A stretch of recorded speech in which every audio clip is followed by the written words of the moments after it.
देवता लोग के मीडिया कर्मी नारद बाबा के समाचार मिलल कि आज शक्ति जगदम्बा के अवतार हो गई।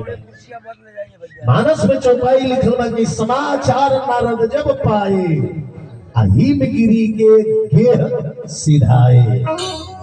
नारद बाबा राजा हिमांचल के घरे आई बनी। राजा हिमांचल देखनी हमारा दरबार में नारद बाबा आई बनी। अपना बेटी पार्वती के बुला के लिया के कनी बाबा तनी हमारा बेटी के हस्तरेखा देखल जाओ, हस्तरेखा देखल जाओ। नारद बाबा जब मैया पार्वती आद शक्ति जगदम्बा के हस्तरेखा देखनी तो नारद जी हंसे लगनी।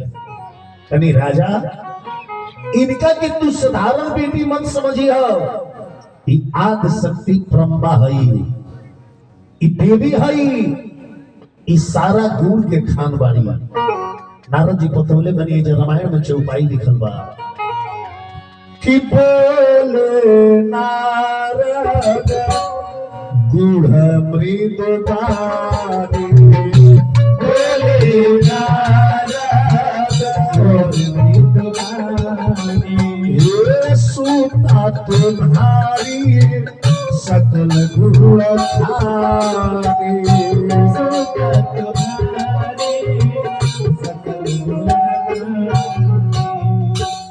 बोली नारद गुढ़ मृदुबानी। सुता मन लड़की होला, सुत मन लड़का होला। सुता तुम्हारी सकल गुण खानी, सारा गुण के खान बड़ी। सब रेखा ठीक बा, बियाह रेखा इनकर विवाह पम शंकर भोले बरदानी त्रिपुलोचन त्रिधारी महादेव जी का संग होई, जे जोगी जटिल रूप में रहे। लेकिन महादेव जी केहू के साधारण के प्राप्त ना होइले। महादेव जी के प्राप्त करे खातिर बड़ी तपस्या करे के पड़ेला। ऐसे अपना बेटी से कह दो कि महादेव जी के तपस्या करस। नारद बाबा के वचन मैया पार्वती अपना हृदय में धल ली। भैया पार्वती रात्रि में सुतल बनी, सुतला में सपना देखनी। सपना में का देखनी? जोगी रूप में शंकर भगवान के अपना माई से कहनी कि सुतला में रहनी मैया ना भवा नवाया रे आपा, ना भवा नवा हो, अरे सपना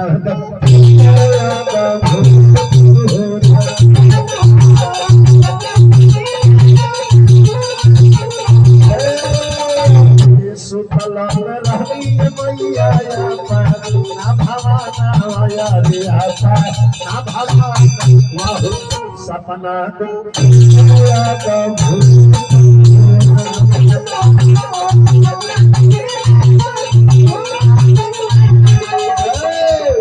जोगिया के रूपवा भोला जी है, तारा साना माया जी है, तारा साना हो रूपवा तारा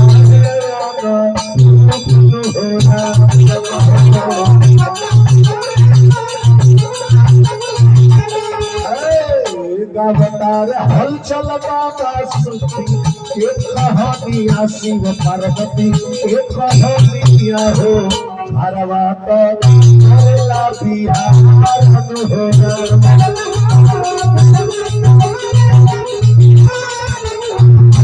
जब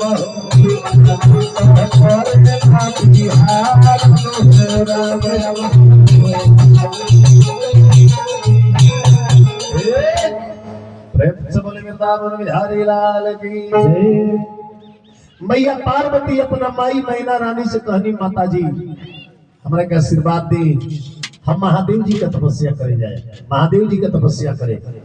उनकर माई मैना रानी सुनली, अरे बचपन में तपस्या करी जेबू जंगल में,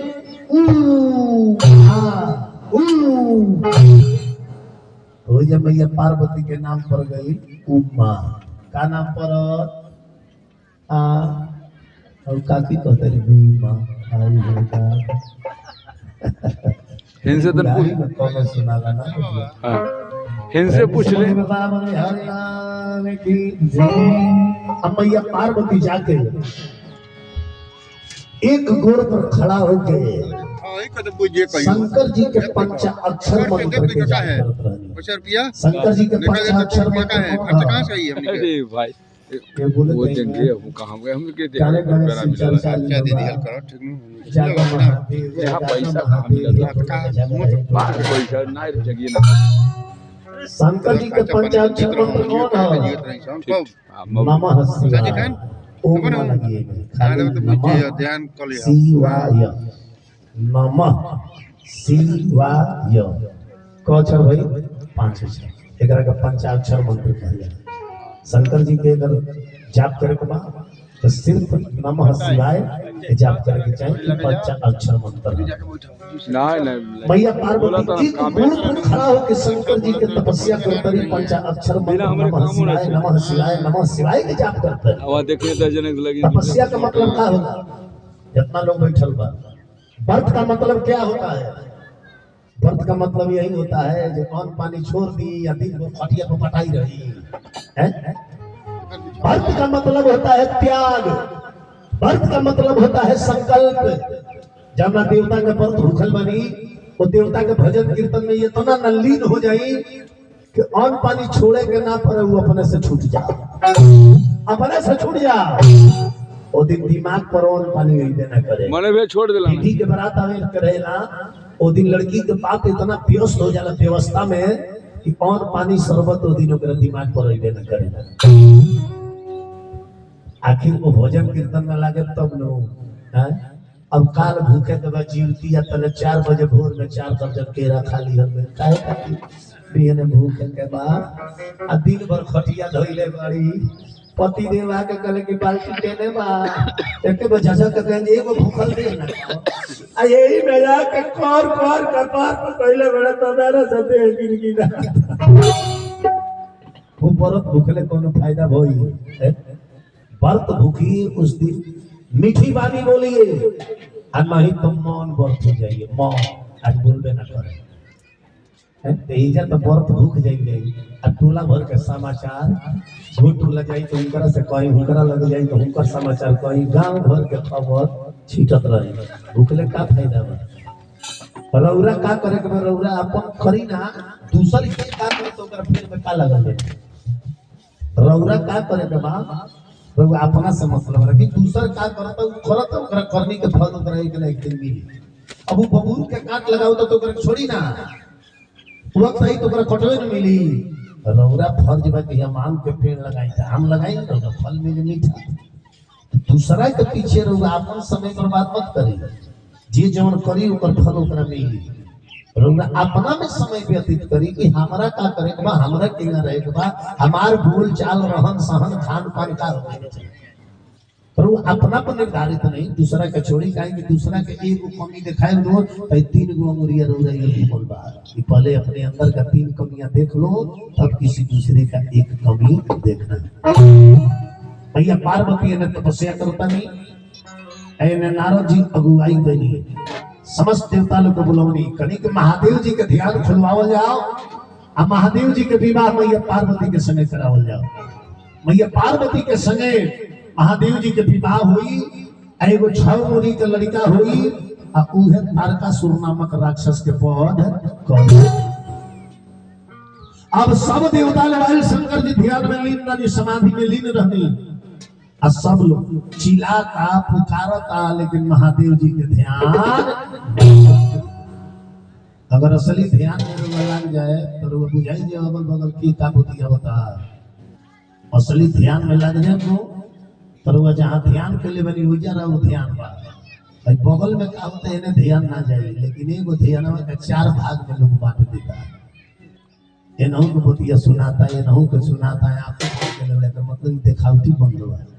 हम लोगों के पास भी तीसरा नेत्र है महादेव जी के पास था तो प्रकाशित था हम लोगों के गुप्त रूप में। अभी आंख बंद कीजिए और तीसरा नेत्र से अपने घर के तरफ देखिए कौन पाया केने बा कौन केवाड़ी कामना रंग के बा केने अलमारी बा केने टीवी बा ये तीसरा नेत्र रंग देखा। लेकिन तीसरा नेत्र नहीं काम करी कब जब ये नेत्र से वो चीज देखले रहे तो अगर ये नेत्र से रहुआ दिल्ली में जहाँ जहाँ गई बनी बैठल बनी यही जा भाई जब फोन करे तो तीसरा का ऊर्जा देखे लगे ये जा हई रहे, ये जा टावर रहे, ये जा हई रहे, ये जा कंपनी दिखाई पड़े। लेकिन अगर हई देख ले रही तो अब केहू देखल ही नहीं, क्या ओकरा से कहो जे ध्यान धर दिल्ली देखा तो देखी। प्रेम से बोले वृंदावन बिहारी लाल की जय। शंकर जी के ध्यान दुई आदमी खोल सकत रहे, एगो राम ना तो एगो काम। राम के तो है हृदय में बंद करके ध्यानस्थ हो गए जाते, बाहर के रहे कामदेव। अब समस्त देवता लोग के राजा इंद्र कहले कामदेव के लगे, कामदेव से कहले कामदेव, कामदेव कहले हमारा। इंद्र कहले कि एक आदमी के ध्यान तुरवावे के बाद तुरवा देबो। कामदेव कहले कि ध्यान तुरवावे वाला तो हमारा कंपनी चलेला, यही के ठिका ली लेके का ध्यान तुरवावे के बाद। इंद्र जी कहले शंकर जी के, शंकर जी के नाम सुन के इंद्र कामदेव के कलेजा धड़कता।